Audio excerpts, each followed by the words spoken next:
Ang tanong ng taong bayan, sino nag-utos? Madam Chair, nobody can make an utos or an order to a Secretary of National Defense. Kundi, somebody above him. And who is above the Secretary of National Defense? It is the President of the Republic of the Philippines.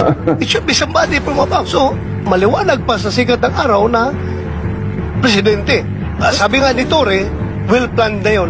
Hindi yun spur of the moment. Na paano na talaga ilipad? Ang palagay ko, dadami po ang sampina na hihilingin natin sa ating Senate President. Pagka rami-raming absent, makikita natin tayo-tayo lang ang narito. Pag nag-issue tayo ng subpoena at hindi siya mag-attend at kinontempt natin, pwede bang ang utusang kong hulihin si General Torre ay si General Torre? Pero baka kasi kasama sa 80-page plan yung paghuli kay Senator Bato. So hindi talaga pwedeng ibigay muna sa atin. Senator Bato, anong comment niyo dahil? I'm waiting.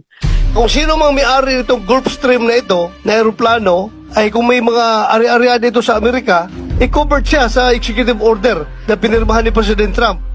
So kung sino mang may-ari ng aeroplano na yan, mananagot siya. Sigurado ako, kung may Gulfstream ka na aeroplano, mayroon kang mga ari-arian sa Amerika. Kaya prepare for the repercussions of your action.